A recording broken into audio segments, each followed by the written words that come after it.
Listo, bienvenido Augusto. Abre el micrófono, Augusto. Buenos días, su merced, ¿cómo está? Buenos Bien, días, nos Augusto. alegra. ¿Cómo estás? ¿Cómo estás? Bien, sí. Pues es que yo quería de pronto hacer un comentario, y es que, pues, claro, en la Revolución Francesa se hablaba de derechos del hombre, ¿no?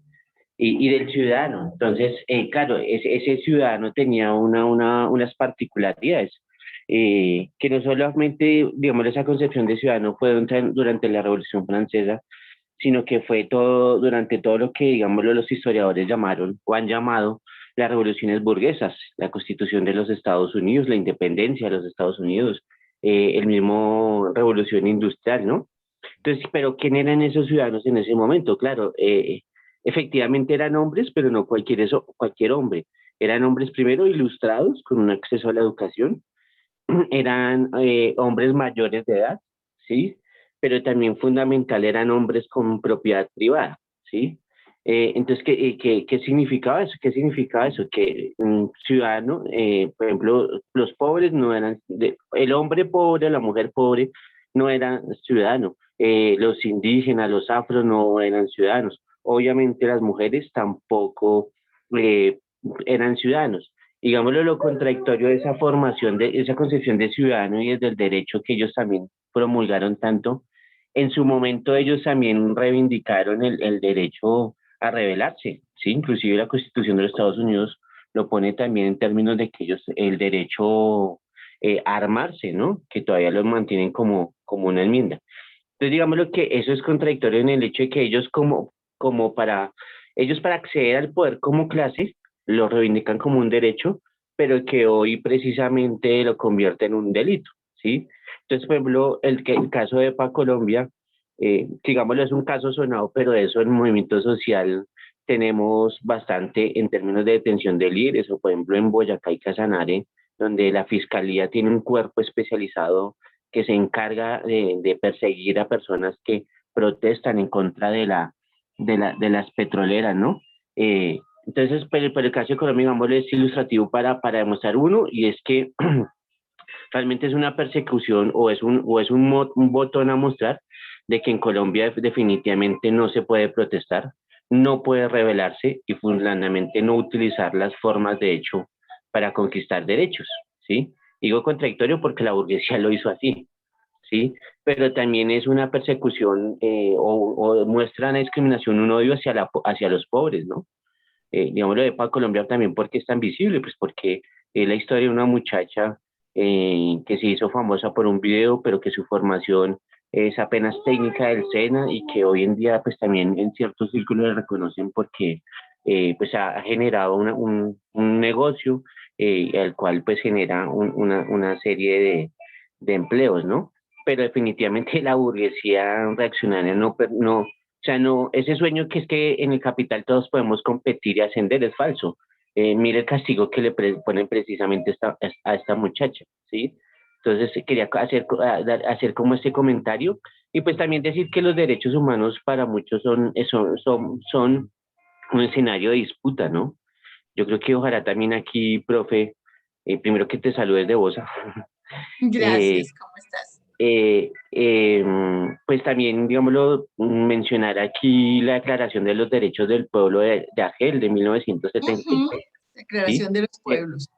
Sí, que precisamente ahí sale el tribunal de los pueblos, ¿no? Que ahí seguimos batallando también por esos lares, ¿sí? Era eso, profe. Muchas gracias, Augusto. ¿A Idris? Sí, señora. Ay, sí, es que, bueno, lo que pasa es que yo ya me tengo que desplazar al trabajo, entonces voy a hacer como como mi última intervención, pero Brigitte ya sabe que yo por ahí veo las clases grabadas. Bueno, es que me parece muy importante la relación que hay entre la Declaración de los Derechos Humanos y quienes declaran esos derechos humanos en la ONU, que son los países colonizadores, ¿no? Que han tenido, digamos, esa historia colonizadora. Y eso lo llevo, digamos, a este ejemplo que escuché hace un tiempo de un activista africano que hablaba a los medios precisamente sobre la migración que han tenido las muchas comunidades o poblaciones africanas en el Mediterráneo, ¿no? Y vemos como todo ese escenario del rescate, del que pueda llegar, de los niños muriendo en las costas de los, digamos, de los países que están ahí. Bueno, en fin, y él decía que, que estos países europeos han saqueado los recursos, han saqueado sus culturas y que si ellos no existieran en esos territorios, pues ellos no tendrían que emigrar a ninguna parte para buscar incluso salvar su vida. Entonces, uno se da cuenta de que sí existe una relación en que si hay un hombre o una mujer blanca que pelea por sus derechos en los países occidentales, posiblemente sea más visible y, digamos, tenga una defensa de sus derechos que lo que pueda hacer en los países periféricos, incluso de América Latina. Y el segundo ejemplo que quería colocar era como en el gobierno Santos, él hizo, digamos, todo lo posible para que Colombia entrara a los países de la OCDE, que es el Club de los Países Ricos, donde hay una serie de ajustes y condiciones económicas y políticas para ingresar a ese Club de Países Ricos, y que ni siquiera esos organismos multilaterales, ni incluso ni el mismo Fondo Monetario, ni el Banco Mundial, le han llamado la atención a Colombia por la violación de derechos humanos, porque, digamos, solamente les interesa tener su caudal financiero ahí y pertenecemos a ese grupo, entre comillas, de países privilegiados, ¿no? Pero entonces démonos cuenta que somos subcategorizados por no pertenecer a las potencias mundiales. Entonces, creo que me parece muy interesante como ver cómo se desarrolla el tema y que nos demos cuenta que ninguna relación está suelta, al contrario, hace parte precisamente de una serie, de una secuencia de hechos y demás que podemos leer críticamente. Y pues, profe, yo me tengo que ir ya, pero muchas gracias por el espacio. Gracias a Idris, que te vaya muy bien y nos seguimos hablando entonces. Muchas gracias por los aportes de todos y todas. Bueno, hasta ¿hay alguien más, Dori? No, señora. Ah, bueno, hasta Acá este momento. Orlando, perdón, Orlando dice que solo tiene un comentario en el chat que dice yo creo que la corte, Orlando, yo creo que es mejor que abras el micrófono, porque creo que es Corintios, está hablando, donde dice que las mujeres guardan silencio en la iglesia, pues no les están permitido hablar, sino que están sumisas. ¿Cómo lo establece la ley 305? Y si quieren saber algo, que se lo pregunten en casa a sus esposos, porque es indecoroso que una mujer hable en la iglesia. Ah, sí, es la carta No, de Corintios.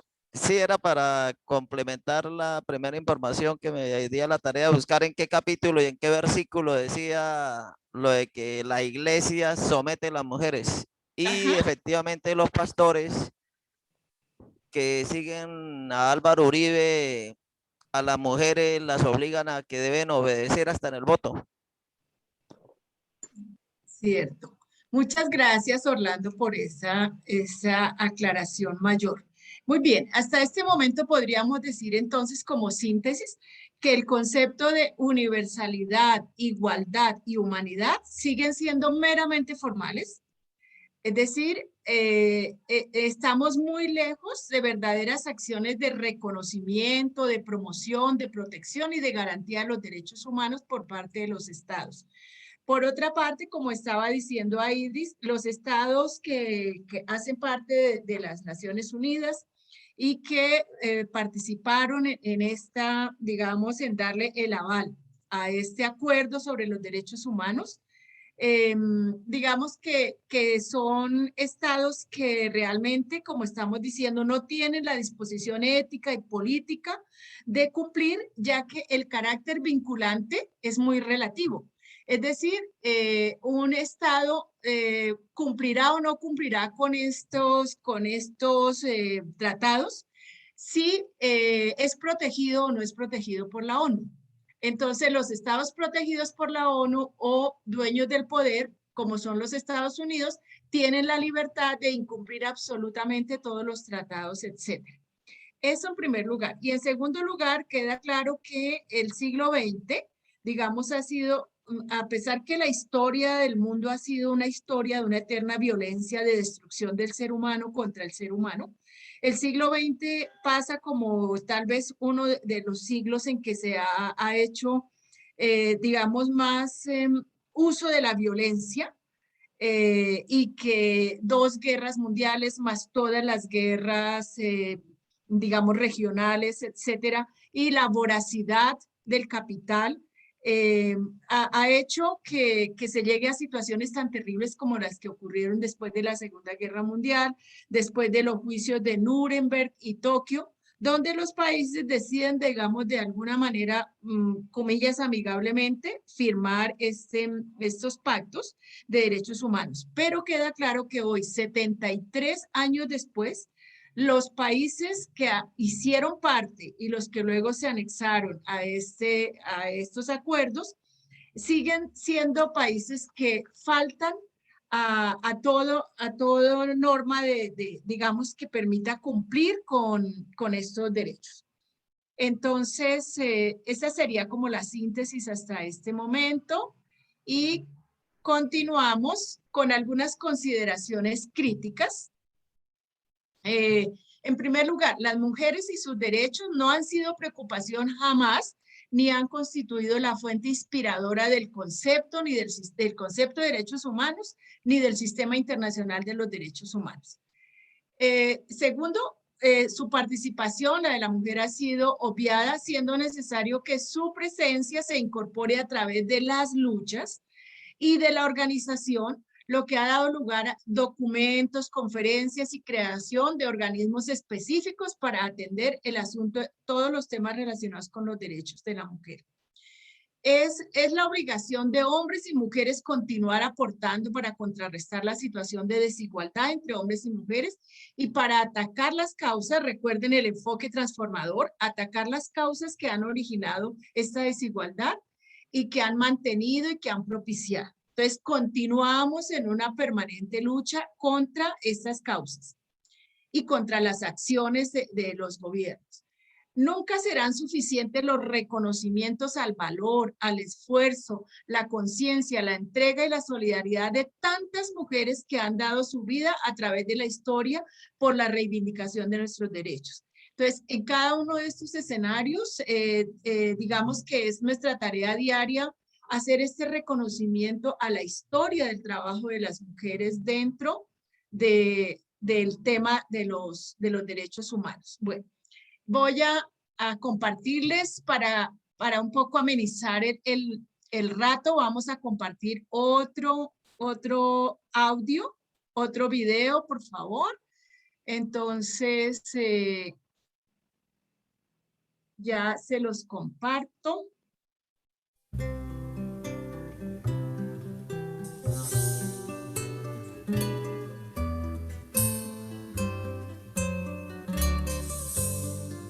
¿Se está escuchando bien? Cambia lo superficial. Señora, profe. Cambia también lo profundo. Cambia el modo de pensar. Cambia todo en este mundo. Cambia el clima con los años. Cambia el pastor su rebaño. Y así como todo cambia, que yo cambie no es extraño.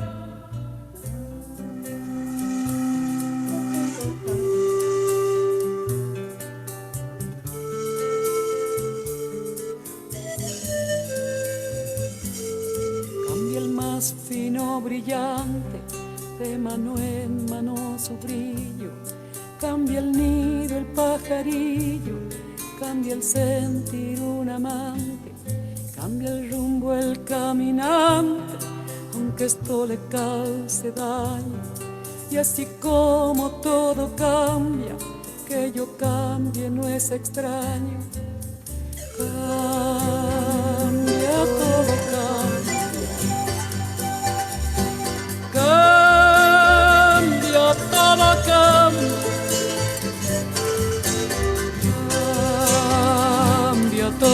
cambia. Cambia, todo cambia.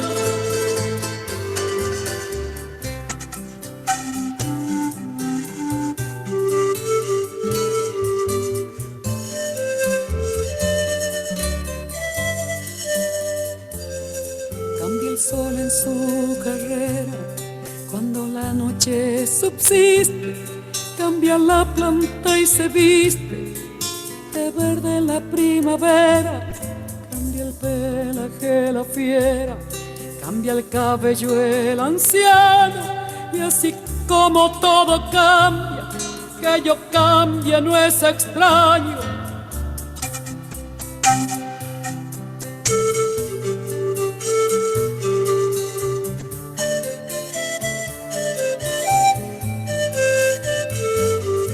Pero no cambia mi amor, por más lejos que me encuentre, ni el recuerdo ni el dolor de mi pueblo y de mi gente.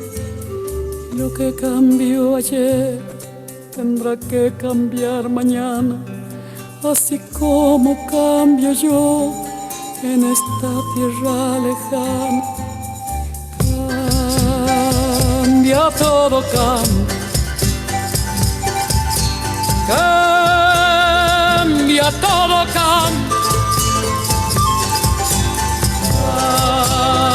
Cambia, todo cambia. Cambia, todo cambia. Pero no cambia mi amor, por más lejos que me encuentre, ni el recuerdo ni el dolor de mi pueblo y de mi gente. Y lo que cambió ayer tendrá que cambiar mañana, así como cambio yo en estas tierras lejanas. Cambia, todo cambia. Cambia, todo cambia. Cambia, todo cambia. Cambia, todo cambia. Cambia, todo cambia. Cambia, todo cambia.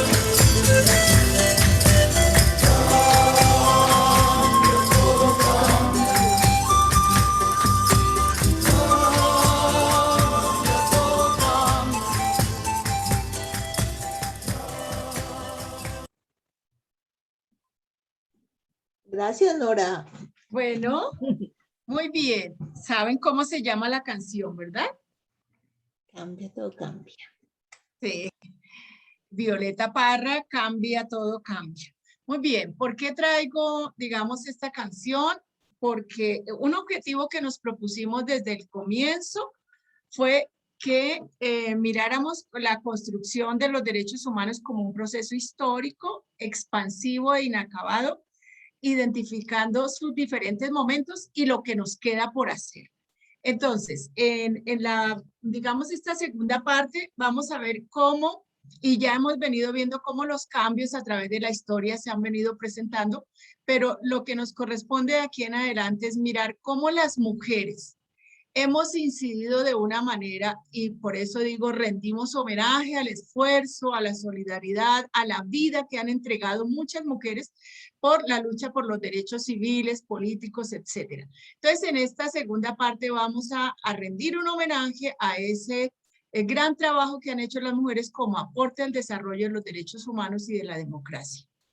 Esto para decir que todo es cambiante, y que lo que hoy es, mañana ya no será, y que tenemos que seguir trabajando conjuntamente en estos cambios. Bueno, gracias. Muy bien. Emily Dickinson. Les dije que íbamos a traer algunas frases de mujeres que nos recuerdan, pues, que nosotras también hacemos historia. Dice, ignoramos nuestra verdadera estatura hasta que nos ponemos de pie. Les dejo esa reflexión y para que miremos luego quién es Emily Dickinson. qué aportes ha hecho. Muy bien. Este es el Sistema Internacional de los Derechos Humanos. Los instrumentos y mecanismos serán el motivo de trabajo de del segundo encuentro. Es decir, de hoy en 8 días, el tema es el Sistema Internacional de los Derechos Humanos, los instrumentos y mecanismos.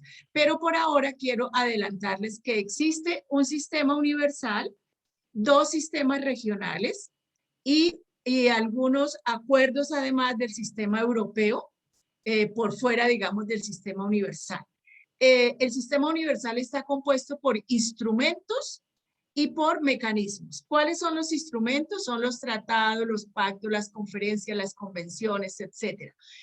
Hay 2 pactos muy grandes de los derechos humanos que serán, como les digo, motivo de estudio de hoy en 8 días, que son el PIDCP, Pacto Internacional de los Derechos Civiles y Políticos, traduce, y el PIDESCA, Pacto Internacional de los Derechos Económicos, Sociales, Culturales y Ambientales.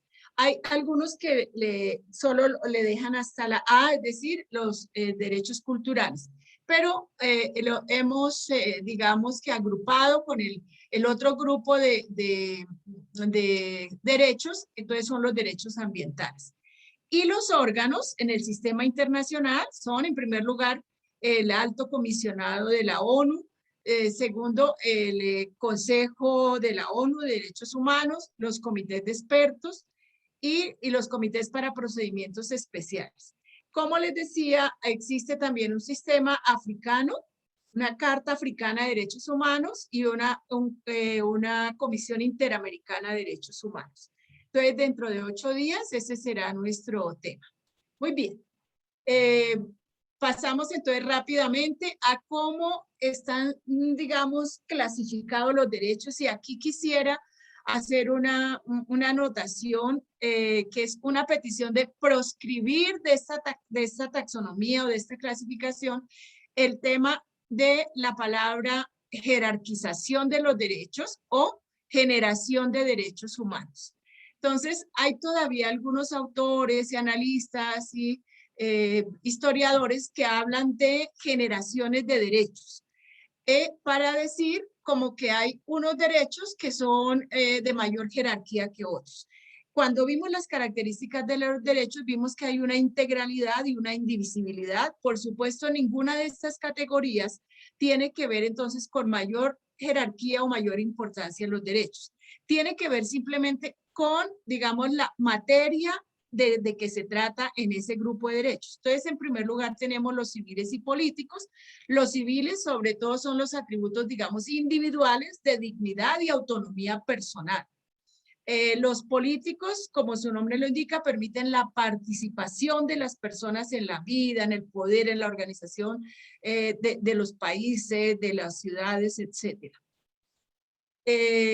Respecto a la canción que estábamos escuchando, les traigo una frase de una defensora de derechos humanos, afrodescendiente, norteamericana, Angela Davis, dice: no estoy aceptando las cosas que no puedo cambiar, estoy cambiando las cosas que no puedo aceptar. Entonces, importante reflexión respecto a que todo cambia y tenemos la obligación de trabajar por ese cambio. Bueno, el segundo grupo es derechos económicos, sociales y culturales.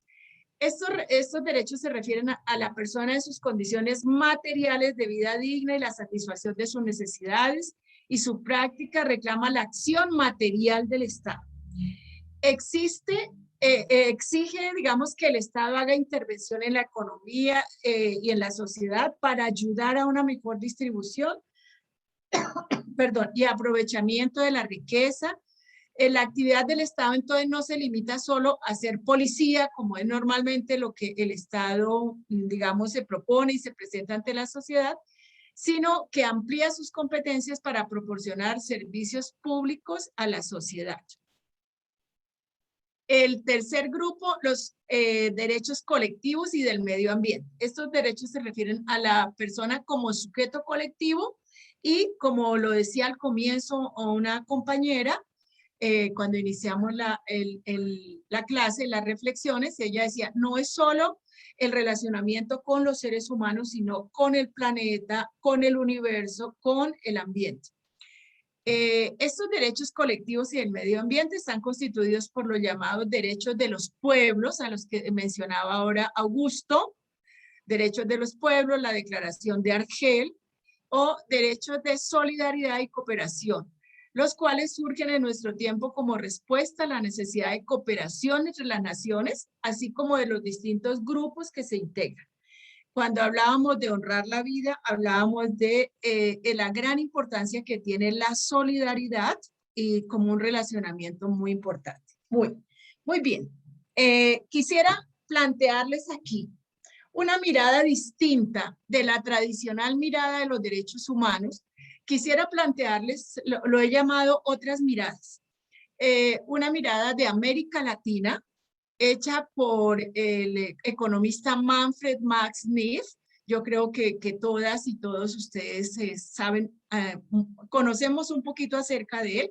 Es un economista alternativo que ganó un premio Nobel alternativo, similar a lo que sería un premio Nobel de Paz, pero un premio alternativo, que nos plantea una matriz para el análisis de los derechos humanos, digamos, en una mirada diferente, una mirada desde el materialismo, desde una propuesta de América Latina de cómo ver el desarrollo a escala humana. Entonces nos plantea que, bueno, les comento, él es un economista chileno que se dedica, después de trabajar un tiempo para una multinacional, la Shell.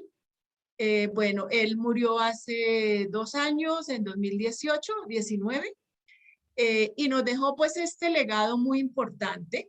Hay 2 obras escritas por él, como desarrollan 2 tesis importantes, una que se llama La economía descalza y otra que se llama El desarrollo a escala humana.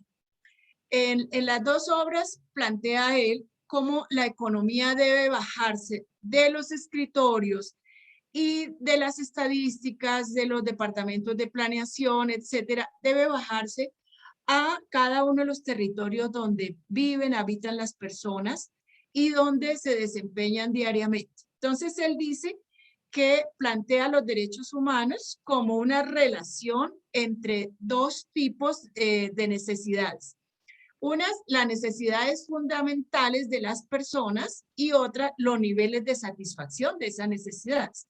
Entre las necesidades fundamentales, que están acá en forma vertical en esta matriz, entonces él nos plantea 9 y posteriormente en los últimos estudios nos plantea una décima categoría. Voy a leer las necesidades. Entonces él plantea que todo ser humano en cualquier cultura y en cualquier lugar del mundo tiene estas 9 necesidades: subsistencia, protección, afecto, entendimiento, participación, ocio, creación, identidad y libertad. Y dice también que hay unos niveles de satisfacción, digamos que lo llama él de categoría axiológica, y es que un ser humano necesita satisfacerse en 4 categorías. En el ser, tiene que ver con el ser, con el tener, con el hacer y con el estar. Entonces él dice que quienes llenan estos cuadritos se llaman los satisfactores. Y esos satisfactores tienen una relación no siempre biunívoca, no siempre uno a uno con las necesidades. ¿Esto qué quiere decir? Que a cada necesidad no le corresponde un solo satisfactor, o que un satisfactor no, digamos, aporta solamente a la solución de una necesidad, sino a la solución de varias necesidades.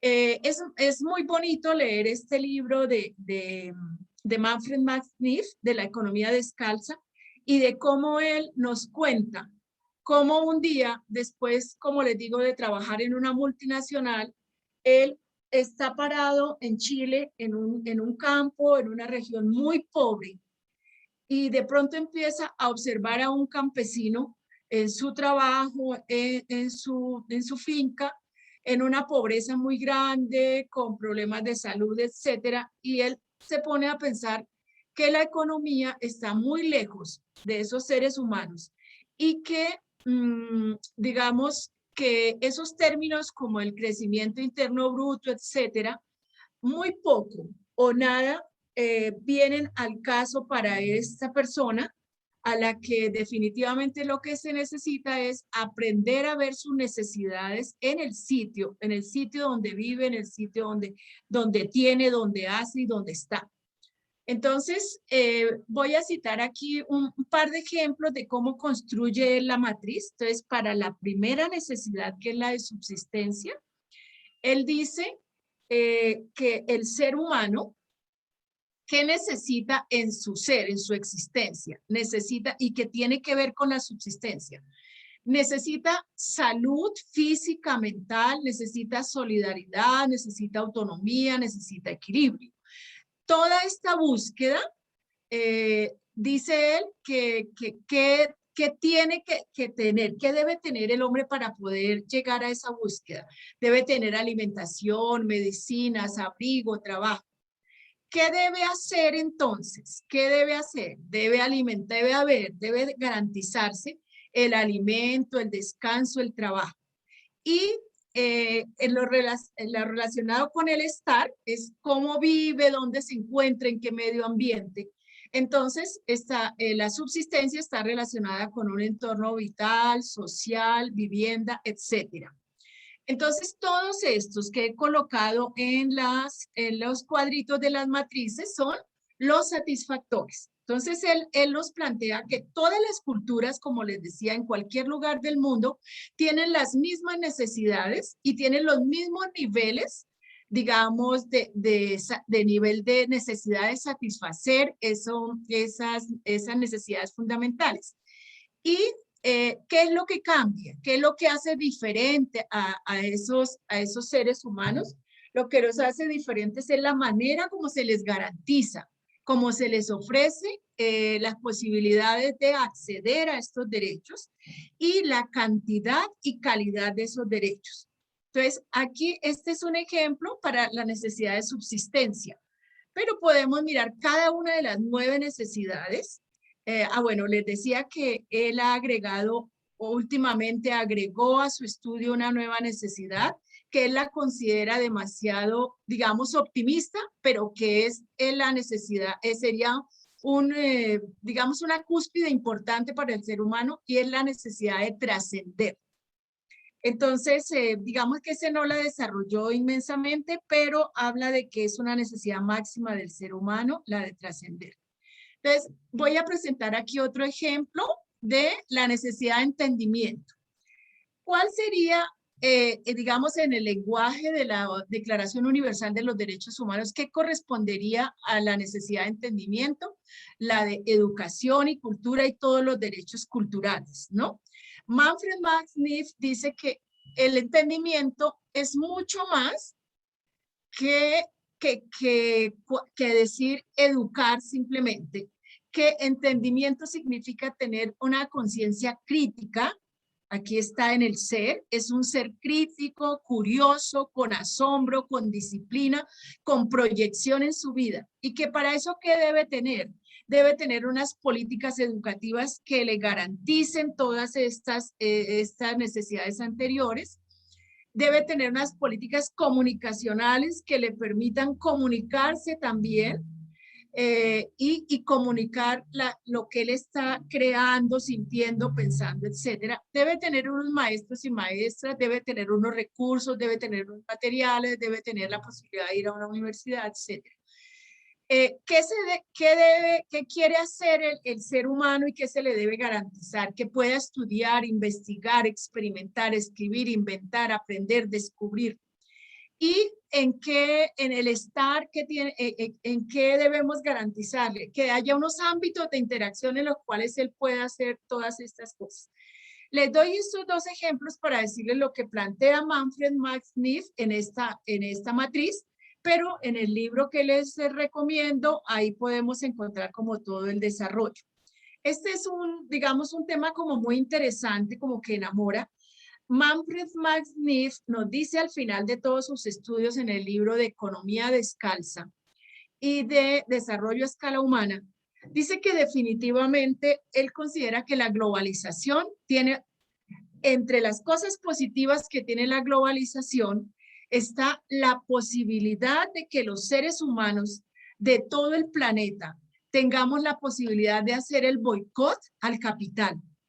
Y él habla del boicot como una gran posibilidad, entonces lo presenta como el capital como un mamut muy grande, como un elefante gigantesco, y habla de que nosotros somos los mosquitos como seres humanos, pero que ¿cómo funcionaría el boicot económico? Dice él que sería una campaña muy exitosa si todos los zancudos picaran al dinosaurio al mismo tiempo hasta al elefante hasta emborrachar. Entonces, es como el ejemplo que él da, él es muy gráfico en sus análisis, el ejemplo que da de cómo sería importante aprovechar la globalización para tener reacciones al unísono, todas las mujeres y todos los hombres en materia de derechos humanos. Bueno. Esta parte, ahora sí entro en la parte de las mujeres en la historia de los derechos humanos. Les traigo a colación esta frase de la escritora Teresa Wills, chilena. Dice, cuando trataron de callarme, grité. Entonces, las mujeres en la historia de los derechos humanos. Para iniciar esta partecita voy a ponerles un video también muy corto. Espero que les agrade. ¿Listo? ¿Todos me están escuchando bien? Sí, señora. Sí, señora. Ok, gracias.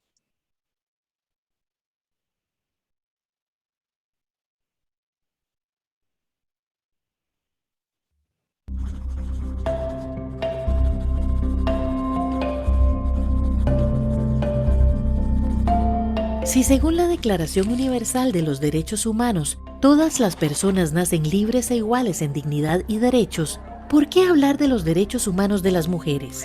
Declarar un derecho o unos derechos inherentes a las personas en un instrumento internacional es un avance muy importante. Digamos que es un buen principio, un gran respaldo para toda persona y comunidad humana. Pero a la hora de aplicar este principio puede que el sentido de universalidad se entienda mal, de modo que se reduzca solo a ciertos grupos que tradicionalmente han gozado de mayor poder y autonomía, los que se ven a sí mismos como la medida de lo humano, los que siempre han tenido privilegios, olvidando que, como manifestó José Martí, quien tiene un derecho no obtiene el de violar el ajeno para mantener el suyo.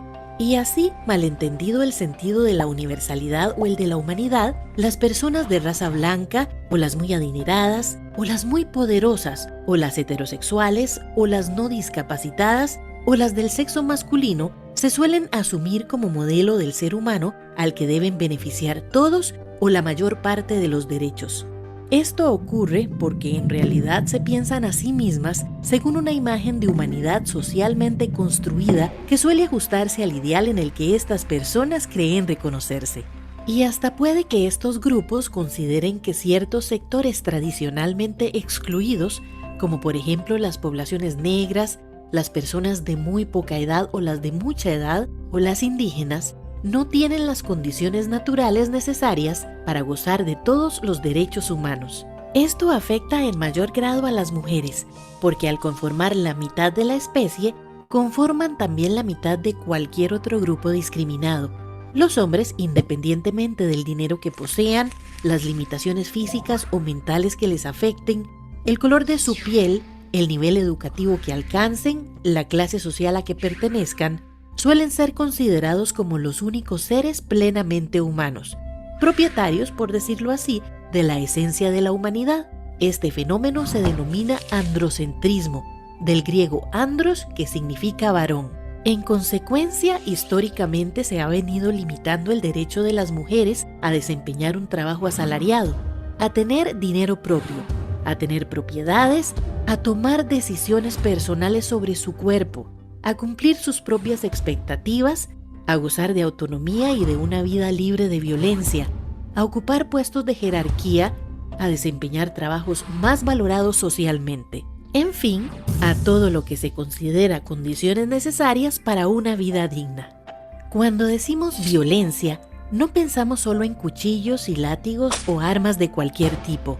Pensamos también en eso que se denomina violencia simbólica, es decir, los discursos, imágenes o lo que sea que sin provocar daño físico provoca daño psicológico o daño moral y expone al daño físico. Hay violencia simbólica cuando se restringe a las mujeres a papeles de menor valor o domésticos, o las presentan en función del deseo o las necesidades de los hombres. Por ejemplo, cuando son representadas solo cocinando, o lavando, o cuidando bebés, o sirviendo mesas o exhibiendo posiciones eróticas. También se da la violencia simbólica cuando, asumiendo que los sexos son opuestos, se definen como masculinas las características humanas más apreciables, como el valor, la voluntad o la inteligencia, entendiendo con base en una falsa oposición que las mujeres carecen de esos rasgos o no los alcanzan a plenitud. En este sentido se pueden observar las representaciones prevalecientes en las imágenes de la publicidad, los chistes, los discursos en general. Pero estas representaciones, aun en los casos en que se refieran a una realidad social, dejan por fuera la variedad y riqueza humana de las mujeres, de sus acciones, de sus contribuciones a la sociedad. Se trata de fantasías, estereotipos, imágenes congeladas que a veces comparten las mujeres mismas, porque lo que se repite muchas veces termina aceptándose como verdad. Pero no todas y no siempre lo han aceptado así. Desde hace muchos años hay grupos de mujeres que han venido luchando porque las cosas cambien. Ellas han participado activamente en todas las luchas sociales por la igualdad. De hecho, el vocablo feminismo se define en el diccionario de nuestra lengua como la ideología que defiende que las mujeres deben tener los mismos derechos que los hombres. Si usted busca en ese libro, se encontrará con que ideología no es más que un conjunto de ideas que caracterizan a una persona, escuela, colectividad, movimiento cultural, religioso, etc. La oposición a los derechos de las mujeres es machismo. Otra vez abramos el diccionario. Leamos. Machismo. Actitud o manera de pensar de quien sostiene que el hombre es por naturaleza superior a la mujer. Luchar contra esa idea ha sido un trabajo muy duro. Ha costado muchos años y sacrificios. Algunos nombres nos recuerdan esa historia. Por ejemplo, durante la Revolución Francesa, Olympia de Gouges. Ella vio, como todas lo vieron, que en la famosa Declaración de los Derechos del Hombre y del Ciudadano no había ni un solo derecho de la mujer y la ciudadana, y se puso a escribirlos. Y la llevaron a la guillotina. En Costa Rica, Ángela Acuña abogó durante décadas porque las mujeres gozaran de los derechos de ciudadanía.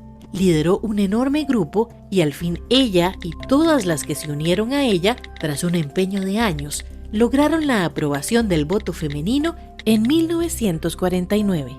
Esto de los derechos al principio fue en cuentagotas, pero a partir de todas esas luchas ha sido como ir soltando cuentas de un collar. Tratados, enmiendas, convenciones, leyes. Son muchas a las que les debemos los logros de que gozamos hoy y enumerarlas lleva su tiempo. Todas ellas se atrevieron a luchar por sus ideales, a pesar de los gestos reprobatorios y las caras de espanto de quienes creen que cuando las mujeres alzan la voz, el mundo se les descuadra. Recordarlas es importante porque, como dijo la filósofa Hannah Arendt, en la medida en que la historia no es solo una ciencia, sino también una forma de memoria, ayuda a iluminar el presente. Gracias a todas las que buscaron y consiguieron una visión nueva y liberadora, hoy los estados del mundo entienden que los derechos de las mujeres son derechos humanos, puesto que nacemos libres e iguales en dignidad y derechos, y así lo acepta en principio el mundo actual, y así lo ha ratificado nuestro país. La sociedad costarricense en su conjunto debe luchar para que ninguna mujer vea lesionada su libertad, su integridad, su dignidad y la igualdad de sus derechos. Y como se trata de un compromiso adquirido por el Estado, nuestros gobernantes tienen la obligación de garantizar su cumplimiento. Pasito a paso, todas las luchas por la igualdad y la equidad que las mujeres han emprendido, tarde o temprano se han ido ganando. Son parte del progreso social, por lo que no se puede permitir la vuelta atrás. Todavía falta mucho, pero continuando con el quehacer de tantas y tantas que nos precedieron, hoy no estamos dispuestas a cejar en nuestros intentos por conseguir enteramente la igualdad, una de las grandes promesas, aún no bien cumplida, de la democracia moderna.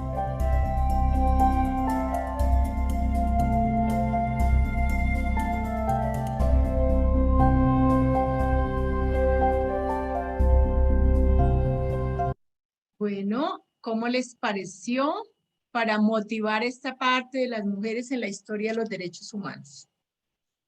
Quiero iniciar con una pregunta para motivar esta parte.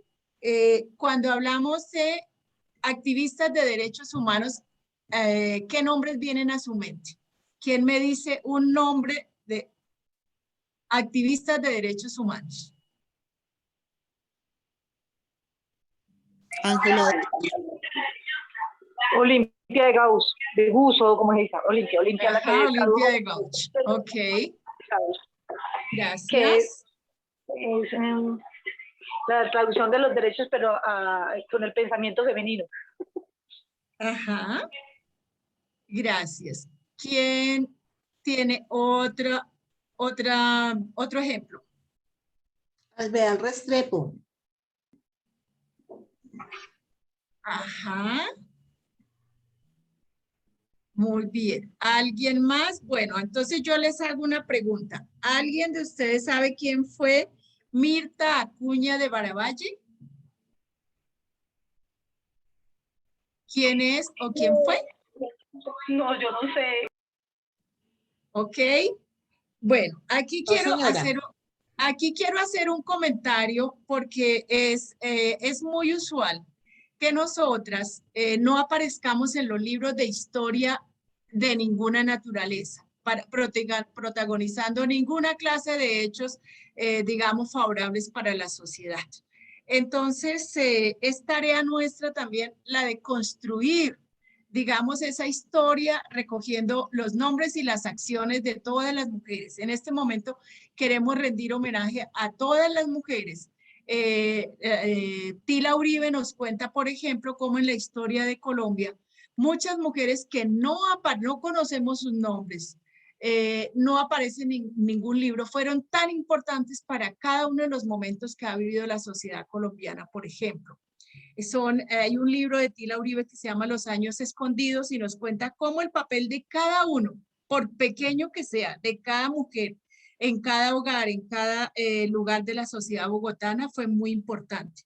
Entonces, les hago ese comentario porque es usual que no estemos nosotros reflejadas en los libros, pero es tarea de nosotros construir. Entonces, se me ocurre, por ejemplo, que en la CUT y en cada una de sus organizaciones sindicales, es muy importante que destaquemos los nombres de las mujeres que allí participan y las ideas valiosas que cada una tiene. Entonces, como escribir una pequeña, digamos, remembranza histórica y memoria de lo que allí ocurre sería muy bueno que, por ejemplo, para la conmemoración del año ¿cómo se llama? Del Día de la Mujer en marzo, podamos publicar las frases de nuestros sindicatos o los hechos de las compañeras de nuestros sindicatos. Entonces, bueno, les preguntaba quién es Mirta Acuña de Baravalle. Es ni más ni menos que una de las 12 madres, digamos, que fundaron la Asociación de Madres de la Plaza de Mayo y de Abuelas de la Plaza de Mayo. Es una bonita historia la de ellas, entonces nos cuenta la señora Mirta Acuña de Baravalle en algún escrito, nos cuenta que ellas iban todos los días a la casa de gobierno a preguntar por sus seres queridos que desaparecieron y nunca había respuesta, ellas seguían yendo. Finalmente un día que fueron la policía digamos, las sacó de mala manera, fue violento con ellas, etcétera. Entonces ellas se les ocurrió irse a la plaza en una silla, en un asiento circular que hay ahí, se sentaron y una de ellas sacó su tejido, su ovillo de lana y empezó a tejer. Ese día había 3 mujeres. pero al día siguiente era un jueves y había 14 mujeres. Entonces, a raíz de este grupo, digamos, empieza a originar lo de la Asociación de las Madres de Mayo, etcétera. Entonces, nunca olvidaremos en adelante el nombre de una de ellas, Mirta Acuña de Baravalle. Pero también quisiera preguntarles que al comienzo les mostré una imagen donde decía que los grandes cambios de la sociedad y de la humanidad se han debido a momentos muy pequeños de la historia, se han originado en momentos muy pequeños de la historia. Quisiera al respecto hacer una pregunta. Unas 2 personas o 3 que me digan un cambio grande que haya habido en la sociedad y que se le deba a las mujeres a través de la historia.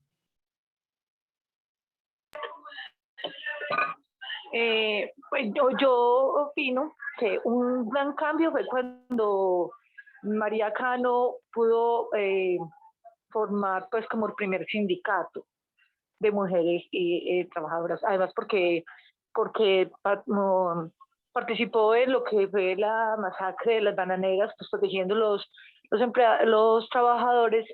Y otro gran momento fue Betsabe Espinal, que hizo que con muchas, pues como mujeres, bajaran las jornadas laborales, pudieran ir calzadas, porque resulta que el jefe decía que no podían ir con calzado, que porque se entretenían en la calle, mientras que hacían el trayecto a la fábrica, se entretenían tratando de no ensuciarse los zapatos, entonces que eso les hacía perder tiempo. Entonces ella consiguió eso, que pudieran ir calzadas, que se les permitiera además bajar la jornada laboral. Y otra cosa fue que iniciaron con el tema del acoso sexual y en el trabajo. O sea, ellas iniciaron ese tema. Pues me parece a mí 2 grandes momentos que aunque no se reconozcan a nivel internacional, pero a nivel de nuestra nación sí. Por supuesto que sí, muchas gracias. ¿Alguien más? Unas grandes revoluciones iniciadas por pequeños grupos. El voto con las sufragistas. Ajá, muy bien, muchas gracias. Aidri nos escribe en el chat que un libro donde encontramos narrativas maravillosas sobre las mujeres, sus luchas y derechos, se titula Mujeres, del maestro Eduardo Galeano. Un texto muy hermoso y político. Muchas gracias. Muy bien, entonces encontramos que pequeños grupos de mujeres han realizado grandes cambios, como por ejemplo el que les acabamos de charlar sobre la señora Mirta Acuña de Baravalle. Ese grupo de mujeres son, digamos que las pioneras de la lucha de las mujeres y de los hombres contra todos, digamos, los gobiernos que en el siglo XX hubo en América Latina y que fueron una afrenta muy grande a los derechos humanos. Bueno, vamos a hacer en la clase anterior con Chila, hicimos un recorrido digamos, por el mundo de los aportes de las mujeres a la sociedad, pero voy a hacer un recorrido rápido solamente mirando, digamos, que momentos muy importantes de los aportes de las mujeres para el logro de los derechos humanos y de la democracia, que es lo que estamos planteando. Bueno, Norita, ahí ¿sí? Igual en el Parlet dejamos 2 preguntas de lo que ha venido trabajando Nora en esta mañana, y para que vayamos a medida que Nora nos ha venido haciendo toda la intervención, pues podamos ir precisando en el Parlet, y con eso le dejamos todo el resumen de de lo que hemos apropiado a Nora en este documento. Entonces, la primera pregunta es: cuando hablamos de activistas de derechos humanos, ¿qué nombre de mujeres vienen a la mente? Esa es nuestra primera pregunta. Y la segunda: un cambio grande a nivel social generado por las mujeres. Entonces, ahí va quedando. Vamos a dejar eso por unos 3 días para que ustedes vayan buscando también y compartir, y al finalizar le mandamos esas memorias a Nora. ¿Listo, Nora? Muchas gracias, gracias. Bueno, entonces empezamos. María Lejar, siglo XVI, voy a empezar por siglo XVI, escribió la obra La igualdad de los hombres y las mujeres. Gran comienzo para un proceso. Después de 5 siglos vemos lo que tenemos ahora. Mary Astle, ¿cómo se llama?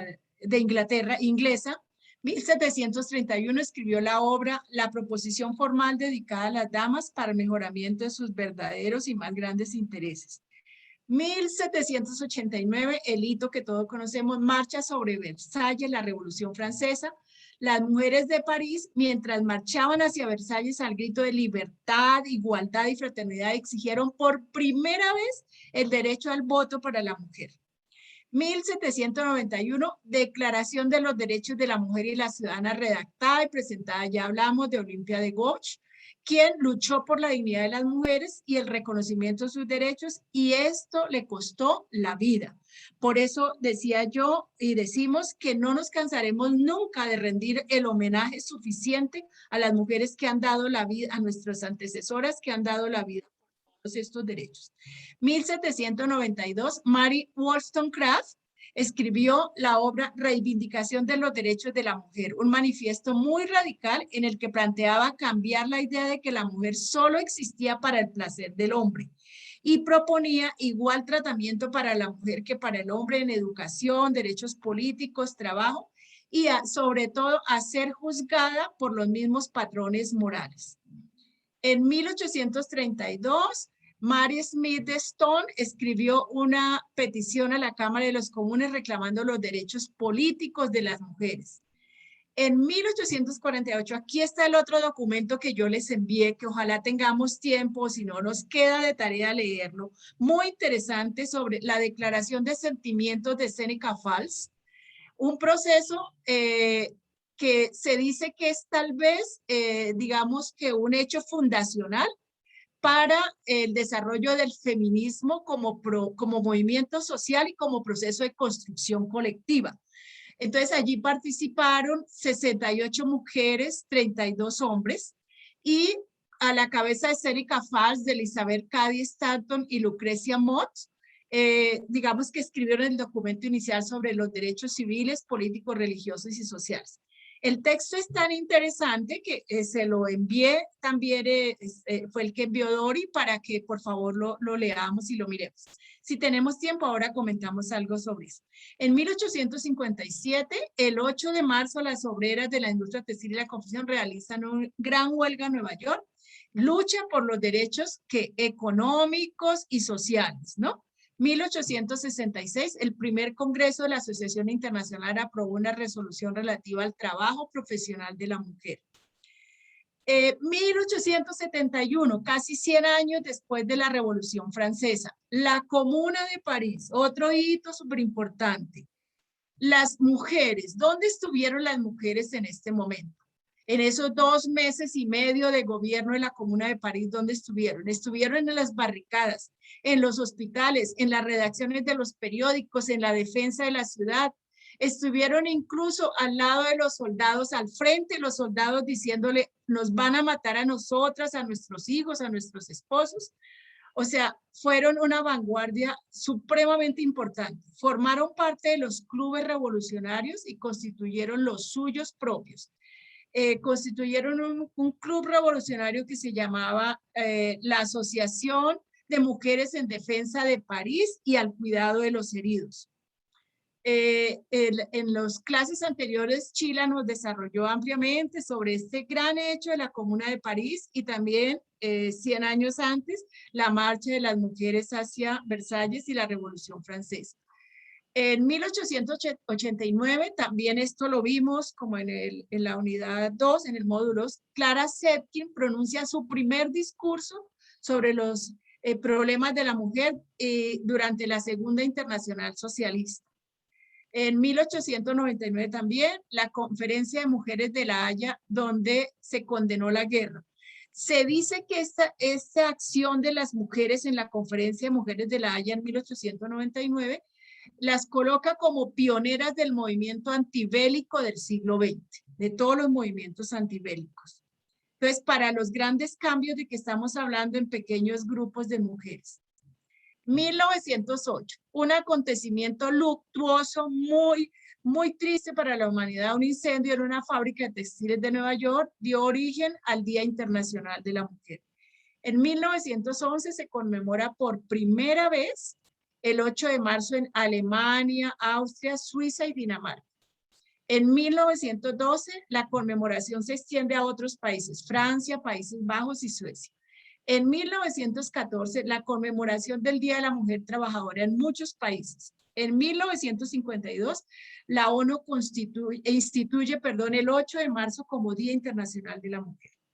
Y a propósito de la pregunta sobre los grandes cambios protagonizados por pequeños grupos, en 1960, la década de los 60 y 70, muchas mujeres con sus acciones lograron un gran impacto en el mundo entero en los cambios que se dieron en la sociedad en el campo de los derechos sexuales y reproductivos. Todos recordamos todos los hechos que ocurrieron en esta década de los 60. Muy bien. Vamos a aterrizar ahora las mujeres en la historia de los derechos humanos en Colombia. Ya varias compañeras han hecho alusión a eso. Traigo una frase acá que quisiera pedirles que me digan de quién es esta frase. No tenemos ahorros para sostener esta huelga, solo tenemos nuestro carácter, nuestro orgullo, nuestra voluntad y nuestra energía. ¿De quién es esta frase? Betsabe.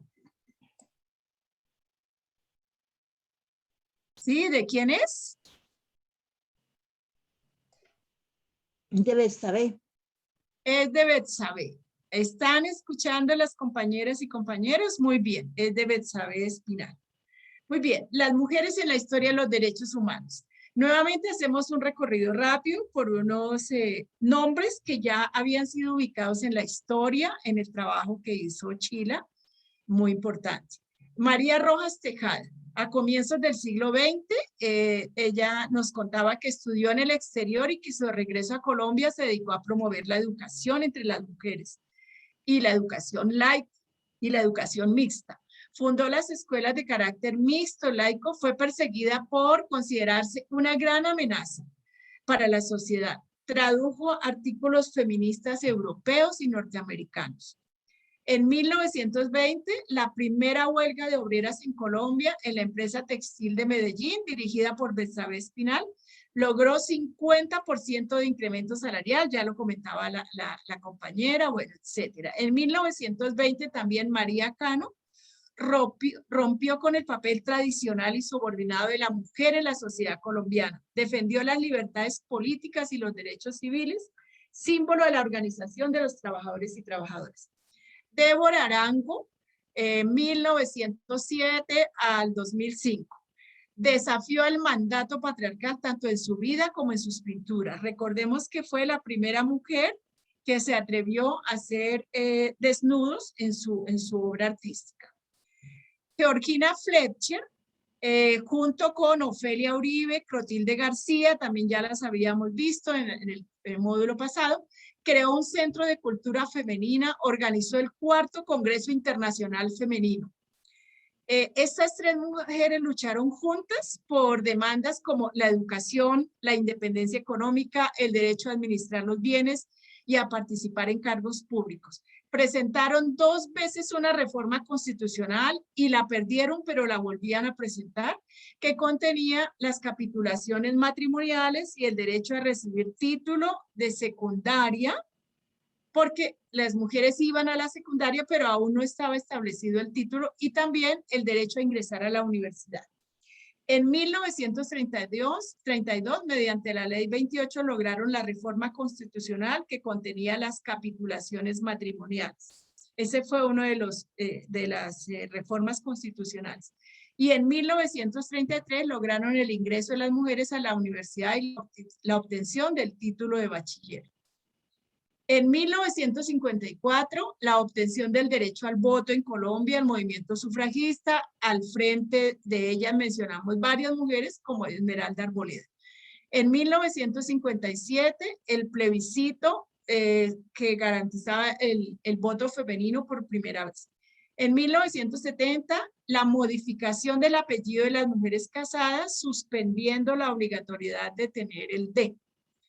Y continuamos en 2006, por ejemplo, la sentencia C-355, interrupción voluntaria del embarazo parcial. Observamos que todos estos momentos son momentos aparentemente pequeños, pero muy fuertes en la historia del país y de los derechos en todos los sentidos, los derechos económicos, culturales, los derechos civiles y políticos, los derechos sexuales y reproductivos, etc. Entonces, digamos que el video que estábamos viendo nos dice que nos hacía énfasis en que las mujeres han sido desconocidas en todo el tema de los derechos humanos y en general en todos los momentos de la vida de la humanidad. Entonces, hay digamos, un eslogan que nosotros manejamos y que todas los conocemos, y es que los derechos humanos de las mujeres también son derechos humanos. Entonces, quiero hacer este análisis. Las mujeres hemos refutado durante muchos años el hecho de que el nacimiento de los derechos humanos ha estado ligado en la teoría y en la práctica a la vida del ser humano centrado en la imagen del hombre. Entonces nosotros nos hemos opuesto y este ha sido, digamos, un trabajo permanente y de hormiguita de denunciar y de cambiar en ese enfoque transformador, cambiar estas condiciones. No se ha tenido en cuenta nuestra manera de pensar, sentir, luchar y vivir del sexo que representa la mitad de la humanidad. Se nos ha considerado como parte integrante del hombre.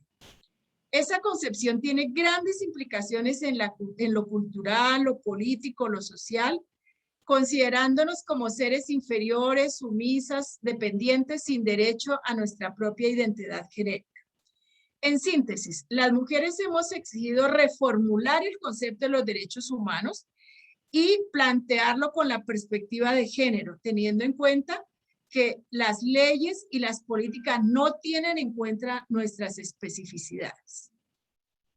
Muy bien. ¿Algún comentario hasta ahí? Aquí hay dos comentarios que hacen. Sí. Beatriz nos dice que las madres de Soacha relacionadas con la denuncia de los falsos positivos, frente a la pregunta que tú hacías. Y Dayana, a medida que tú ibas hablando, escribió: les recomiendo leer el libro En Brujas de Claudia Palacios, editorial Planeta. Gracias. Muchas gracias. Listo. Aquí una nueva frase reivindicando a las mujeres de Irene Khan. Ella fue la 7ª secretaria de Amnistía Internacional, la ONG que maneja los derechos humanos a nivel mundial. La frase de ella es: sin justicia y sin respeto por los derechos humanos no puede haber paz. Entonces, continuamos. La Revolución de Viena en 1993 fue como un hecho muy importante. Algunas analistas e historiadoras la han llamado la Revolución de Viena porque fue en esta conferencia de Viena que la comunidad internacional se vio precisada debido a la acción de las mujeres a reconocer que los derechos de las mujeres son también derechos humanos. Y de ahí nació y se logró, digamos que, instituir este eslogan de que los derechos de las mujeres también son derechos humanos. Colocó en la agenda pública mundial la temática de que las mujeres en todos los aspectos, recalcando que no basta con enunciar el principio de igualdad entre mujeres y hombres, sino hay que llevarlo a la práctica. Se logró en esta Revolución de Viena, en esta conferencia de Viena, se logró derrumbar los mitos acerca de lo público y lo privado. Se alcanzó el reconocimiento de que todas las formas de violencia de género constituyen una violación a los derechos humanos. En la reunión, en el encuentro número 3 de este módulo, vamos a tratar todo el tema que tiene que ver con la violencia de género y en materia de derechos humanos y lo que han venido haciendo las mujeres al respecto. Muy bien. Para terminar esta parte, quiero ponernos ahora en comunicación con Aviva Chomsky.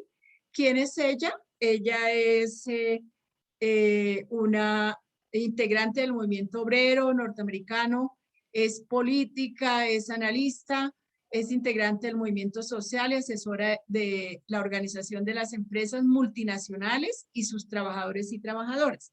Tiene muchos vínculos con Colombia, entre otras cosas es la hija de Noam Chomsky, quien tiene una frase muy importante, muy significativa respecto a los derechos humanos, que expresa, dice que el mundo se ve muy distinto si es usted quien sostiene el látigo o es usted quien está siendo fustigado por el látigo durante muchos años.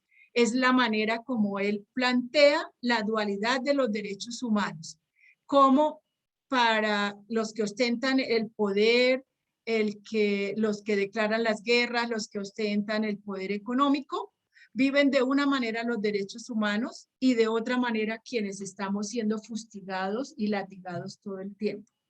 Bueno, les decía que ella es la hija de Noam Chomsky y tiene una relación con Colombia. Ella tiene unos estudios de doctorado en temas que tienen que ver con el Caribe y América Latina. Ella es norteamericana, Noam Chomsky también, y ha publicado unos estudios sobre el impacto de la minería en Colombia y el papel de Estados Unidos en ese proceso de la destrucción de la minería a cielo abierto, etc. Escribió la obra, entre otras obras, una que vale la pena mirarla, que se llama Nos quitan nuestros trabajos y 20 mitos más sobre la inmigración. Entonces, nos plantea en esto toda la problemática de la población migrante y lo que estábamos diciendo al comienzo del encuentro sobre cómo los países industrializados y capitalistas se oponen a esta migración, pero espera que llegue cierto número de migrantes para explotarlos también. Entonces, digamos que cuál es la relación que quiero traer acá, como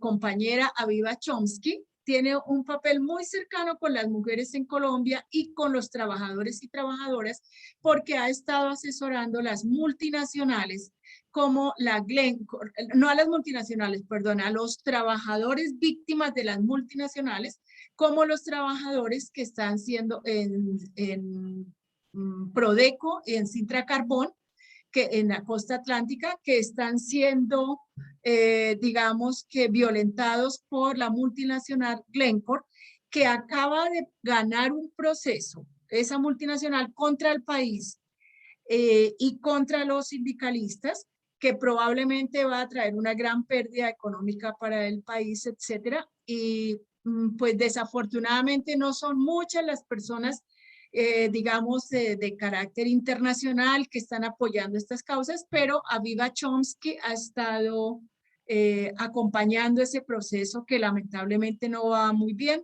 pero que esperamos pues que Colombia pueda salir avante y no pierda el dinero y todo lo que significa para los trabajadores esta pérdida de una demanda de esa multinacional Glencore. Entonces, bueno, hasta ahí quería como traer a colación esta parte sobre los aportes de las mujeres al desarrollo de los derechos humanos y de la democracia. Y a continuación los conecto con un nuevo video que quiero que compartamos.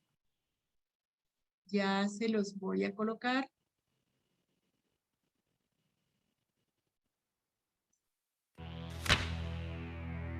La desigualdad de oportunidades y de derechos de las mujeres fue moneda corriente a lo largo de la historia.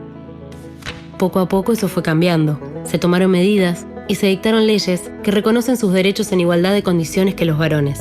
Pero muchas veces, de la ley a los hechos, hay una distancia todavía muy difícil de recorrer, en la que hay que sortear prejuicios, cambiar costumbres y superar obstáculos para poder ejercer y disfrutar plenamente de esos derechos. Hace 20 años, la Asociación de Mujeres Jueces de Argentina comenzó a trabajar para lograr que esa enunciación de igualdad y de derechos sea una realidad. Para eso, resultó imprescindible enseñar cómo hacer valer esas leyes que tanto costó conseguir en aquellos ámbitos donde se desenvuelven cotidianamente las mujeres. En la vida familiar,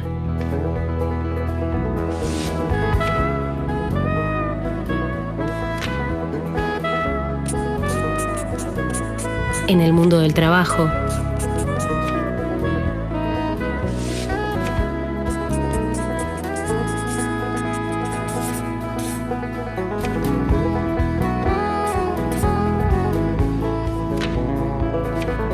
cuando van al médico a tener a sus hijos.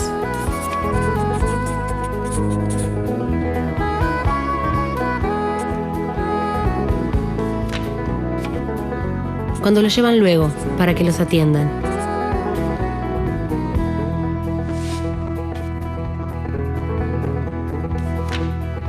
Pero no son solo las mujeres las que deben conocer y ejercer sus derechos.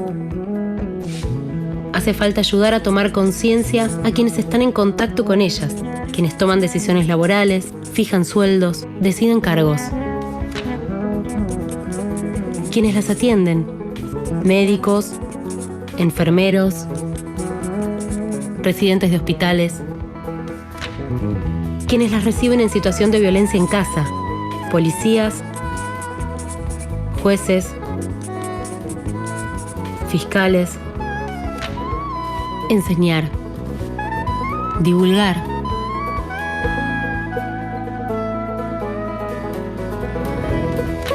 poner a la luz, para que entre todos hagamos cumplir las leyes que consagran estos derechos.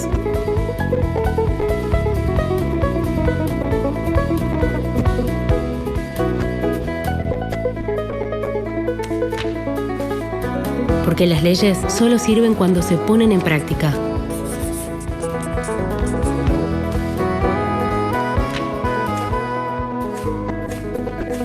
La Asociación de Mujeres Jueces de Argentina trabaja todos los días para que así sea.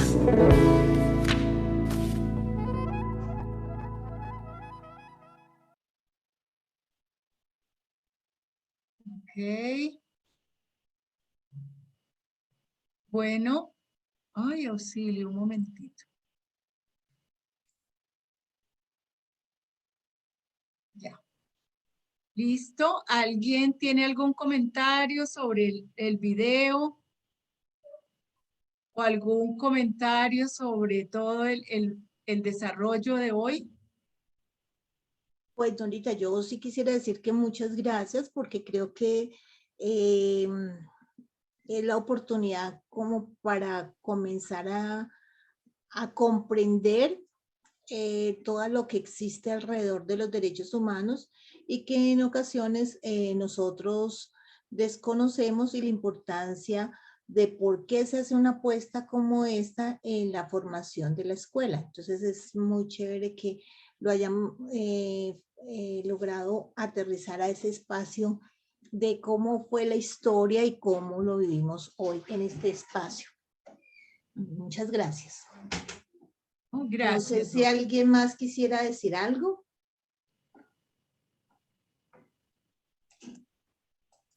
Aló, aló, alguien Están quiere callados. Aló. ¿Aló? Bueno, ¿sí? Sandra quería decir algo. Mira, dale.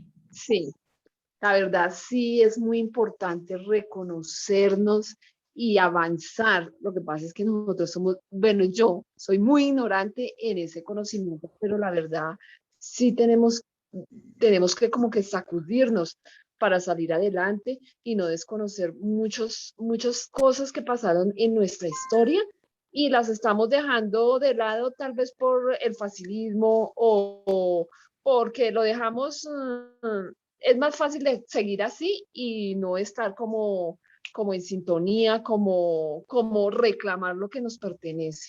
Pienso yo que estas charlas han sido como muy, muy, muy ricas y muy deliciosas en todo el sentido para conocer y aprender. Muchas gracias. Okay, gracias. Retomando lo que dice Sandra y que también nos trae Nora, es no podemos olvidar la historia. La historia es importante en la construcción del sujeto que somos y en las posibilidades de construir una sociedad más justa, más equitativa, donde la desigualdad disminuya. Eso solamente lo podemos hacer cuando conocemos la realidad y conocemos las implicaciones de hombres y mujeres que han hecho historia, y también cómo posicionarnos nosotras como mujeres y desde la perspectiva de género para seguir avanzando hacia la democratización de una sociedad como la nuestra, que es conservadora y que limita a las mujeres en el ejercicio de sus derechos. Muchas gracias, Sandra. Dori. Beatriz, dale. A ver, yo todo lo que han dicho estoy completamente de acuerdo, pero me parece también muy importante la propuesta que desde cada organización se destaque este trabajo que han hecho a veces mujeres y hombres posiblemente muy importantes, pero además que se conozcan, porque es que a veces por la misma formación que tenemos las mujeres, como que nos cuesta trabajo reconocer el trabajo que hacen otras mujeres y que le aportan por lo menos a hacer cada día más pequeña esa discriminación de género. Entonces me parece que es un trabajo supremamente importante, por lo menos inicialmente, para que lo compartamos con el movimiento sindical y podamos reconocernos entre nosotras mismas a través de estas historias. Muchas gracias. Ya Beatriz nos pone una tarea. Muy bien. Sonia, tienes la palabra. Gracias, Dori. Muy buenos días. Quiero decir al respecto de esta interesante sesión de trabajo que efectivamente la perspectiva histórica pues tiene una enorme deuda con las narrativas que se han hecho sobre el papel de las mujeres en diferentes campos. Y en ese sentido sí siento yo que la reflexión más importante que me deja lo de hoy es seguir profundizando en ese trabajo de ampliar esas narrativas que tenemos en cada uno de los espacios en los que nos movemos. Yo sé que aquí no todas somos profes, no todos somos profes, pero en diferentes espacios laborales, familiares, sociales en los que nos movemos, hay que modificar las narrativas. Hay que precisamente insertar en esas narrativas esas voces, esos nombres, esas historias de tantas mujeres que han sido silenciadas por las narrativas oficiales. Entonces yo creo que ese es un llamado bien importante que, a la luz de lo que hemos visto el día de hoy con el desarrollo de los derechos humanos, es importante mencionar. Las mujeres hemos estado presentes en todas las transformaciones históricas, pero la narrativa es la que ha, digamos que, invisibilizado ese papel y ese legado que hemos tenido. Gracias. Gracias, Sonia, porque ese aporte es muy importante. No sé quién más quisiera decir algo. ¿Alguien más? Bueno, callados. Al respecto de muy valiosas las intervenciones de las compañeras, y es cierto, a veces las maestras en este espacio tendemos a pensar que aquí estamos solamente maestros y maestras. Entonces, pero cuando me refería yo a que muy importante retomar la propuesta que Beatriz también ha hecho ahora, ojalá para el próximo año nosotros pudiéramos destacar en nuestras organizaciones sindicales o en nuestros espacios, en el hogar, en la comunidad, en la acción comunal, en donde los espacios donde tenemos injerencia, algunos nombres y obras de mujeres de nuestras comunidades, de esas mujeres que día a día, en cada rincón, en cada espacio, están haciendo un aporte importante a las peleas por los servicios públicos, a las peleas por los derechos a la salud de los hijos, a los derechos a la salud de los familiares, por los derechos al cuidado, a un mejor cuidado de las familias y de los digamos, los niños y los ancianos en las comunidades, etcétera. Son peleas que la mujer normalmente está dando diariamente y que no, como que no se menciona suficientemente, ¿no? Entonces, importante como que lográramos sacar esa tarea. Sería bonito que lográramos para el próximo año, para el 2022, tenerlo como una fuente de trabajo. Lo segundo que quería decir... Y con perdóname, Norita, y con respecto a lo que Nora nos propone, Beatriz nos propone y Sonia propone, es importante que llenemos ese Padlet, porque mire, nosotros cuando no conocemos lo que está ocurriendo en los sindicatos y en los sindicatos filiales, a veces no dimensionamos el ejercicio de empoderamiento que hay detrás de eso y cómo una acción puede tener una trascendencia. Miren lo que ha ocurrido con esta escuela. Esta escuela inició con una idea de alguien que retomó una historia de atrás y hoy se continúa en el proceso de formación. Eso quiere decir que hay que comenzar a reconocernos desde las diferencias que podamos tener, con el respeto que nos merecemos, pero con las diferencias que podemos tener, sabiendo que podemos construir colectivamente y eso cuesta, ¿no? Pero chévere que lo podamos escribir en el Padlet. Con eso, cuando Nora nos vuelva a dar la charla, ya tendremos en cuenta esos aportes tan importantes que nos están dando el día de hoy. Bueno, muchas gracias. En este último video que les pasé era intencionado, es de AMCA, la Asociación de Mujeres Jueces de Argentina. Es precisamente en el marco de lo que estamos diciendo para hacer una reflexión sobre cómo está el trabajo de derechos humanos a nivel de cada uno de los espacios donde nosotros nos movemos, ya sea profesionalmente, laboralmente, familiarmente, etcétera. ¿Cómo está ese trabajo de los derechos humanos? El trabajo, por ejemplo, de las jueces, de los abogados y abogadas, etcétera, en Colombia y en todo el mundo, es un trabajo que tiene que estarse actualizando diariamente y tiene que estarse poniendo en función de los derechos de las mujeres. No hay en Colombia, por ejemplo, todavía muchas y muchos jueces que tengan esta formación, esta perspectiva de género. Sí se ha intentado Azonal Judicial, ha intentado trabajar bastante, han escrito, hay un par de obras que han escrito en Nacional Judicial sobre el trabajo que se está haciendo con la formación específica a jueces, fiscales, abogados, etcétera, sobre el tema de la perspectiva de derechos humanos. Pero traía a colación, les digo, el audio y el video era para observar cómo en todos los países está ocurriendo las mismas cosas. Por eso también el que les traje Costa Rica, todas y todos estamos haciendo lo que Max Neff nos dice, y es que al tiempo podríamos nosotros causar un gran impacto si nos ponemos de acuerdo en cómo asaltar al elefante sin tener nada en contra del elefante, pero pues es el ejemplo para magnificar lo que es el capital y para mostrar cómo con acciones muy pequeñas, pero todos a la vez, lograremos al unísono resultados. Entonces, les decía que necesitamos, por ejemplo, en el lugar donde trabajamos, en el lugar donde nos desempeñamos, necesitamos que ese tema de derechos humanos no siga siendo un tema, digamos, como de segundo plano o un tema un poco olvidado. Hay digamos que una situación crítica en la pedagogía que se hace en las instituciones educativas sobre los derechos humanos. Y hay también, digamos, una tendencia a la macartización, ya lo hemos desarrollado desde el comienzo, a la macartización de los defensores y defensoras de derechos humanos.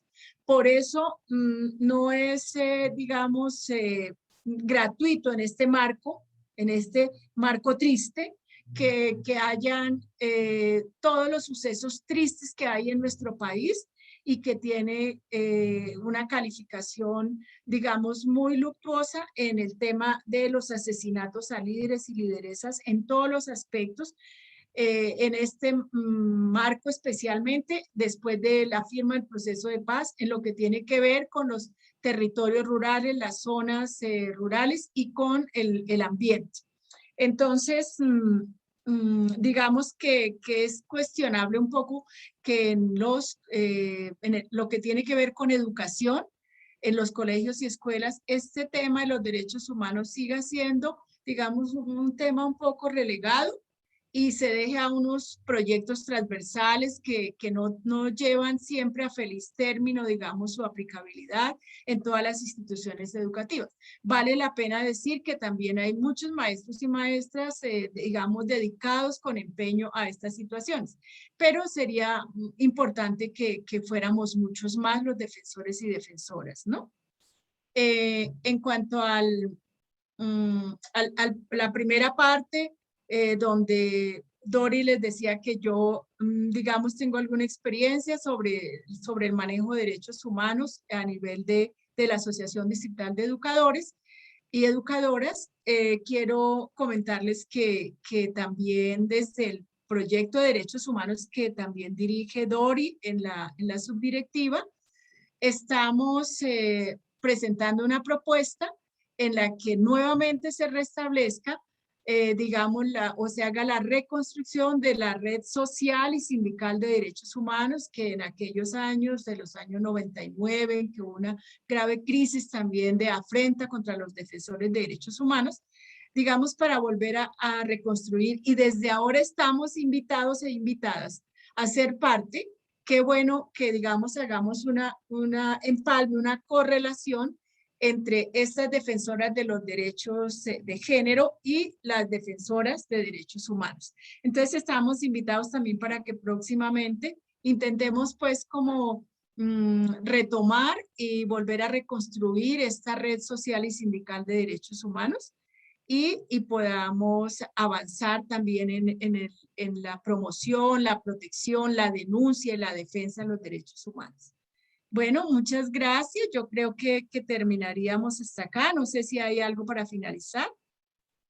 No, simplemente, Norita, darle el agradecimiento, pues porque ha hecho un gran esfuerzo para compilar toda la historia de muchos siglos en este día de hoy.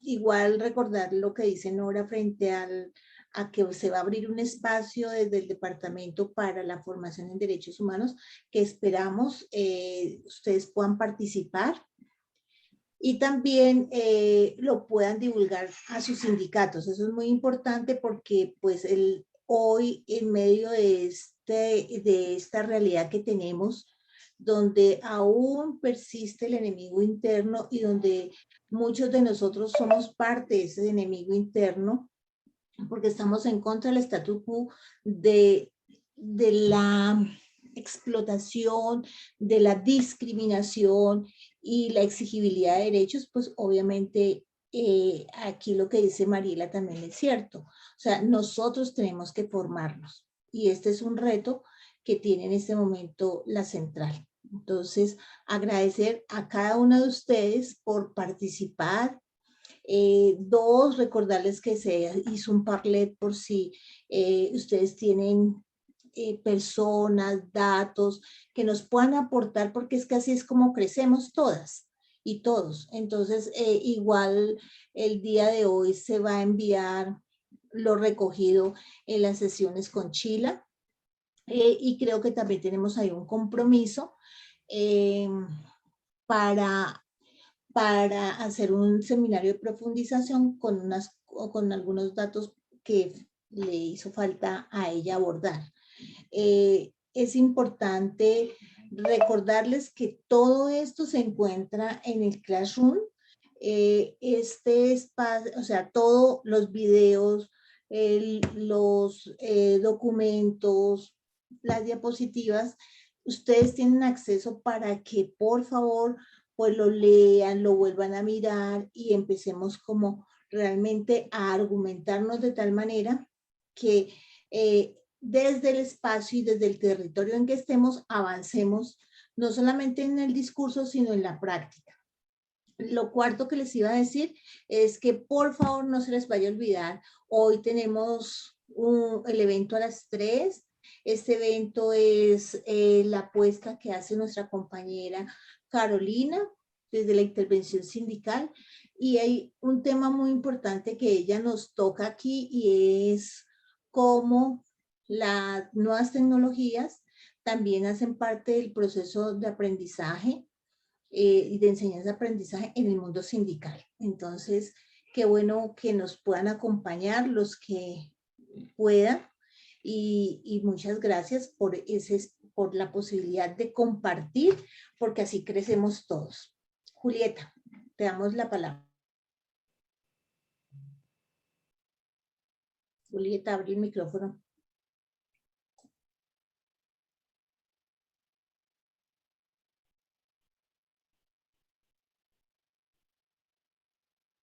Julieta se quedó muda. Y tiene la manito levantada. Bueno, no sé quién más quisiera decir algo, mientras que Julieta encuentra el botón. Bueno, no sé si hay algo más, pero quisiera recomendarles, quería terminar, pero pues ya creo que no hay tiempo. Quería terminar con que hiciéramos un ejercicio similar al que hicimos con la declaración, la de UDH, hiciéramos con la declaración de sentimientos. O sea, estas 12 decisiones de las mujeres, esa construcción colectiva sobre los derechos de las mujeres, y son 12 decisiones importantes que tienen unos considerandos, unas resoluciones. Está en su correo, como les decía, y en sus WhatsApp, para que los podamos leer y de pronto para iniciar la próxima clase podamos hablar un poquito sobre ese tema. Cómo ven esa construcción colectiva en el momento histórico que se hizo, etcétera. Gracias. Bueno, muchas gracias. ¿Quién más quisiera decir algo antes de dar por concluido la sesión del día de hoy? Carol, ¿tenía algo que decir? Carolina, no. Pues aprovechando, digamos, las temáticas, hay un foro que se va a hacer a nivel distrital y me gustaría mostrarles, es el Foro Educativo Distrital. Volver a verlos, volver a pensarnos por si de pronto alguna institución quisiera participar. Los temas centrales que se van a tratar en ese foro es el retorno a la presencialidad escolar, las niñas y mujeres empoderadas y transformadoras, transformación de pedagogía y currículo, empoderamiento y movilización juvenil, territorios ambientales y rurales en Bogotá. No sé si quieren les comparto al WhatsApp y aquí al chat de Zoom el archivo. Ahí están, digamos, está la línea de tiempo en que se realizará y están los contactos por cada localidad. Pero es interesante pues aplicar en estos foros todo lo que se ha venido aprendiendo en la escuela. Gracias, Carolina. ¿Quién más quisiera decir algo antes de cerrar? Estamos mudos. Bueno, entonces, compañeros, los que puedan los esperamos a las 3 y damos entonces por concluido la sesión del día de hoy. Bueno, muchas gracias a Dori, a las compañeras y compañeros, y pues esperamos encontrarnos próximamente en nuevos debates, y algunos días asisto a la escuela con alguna regularidad, a veces sí, a veces no, pero bueno, ahí voy a estar conectada de todas maneras. Muchísimas gracias a todos y todas y un abrazo. Gracias, y dejamos el Parler ahí para que porfa vayamos trabajando ese. ¿Listo? Feliz tarde y nos vemos dentro de 8 días. Bueno, y nos vemos a las 3 de la tarde. Gracias, chao.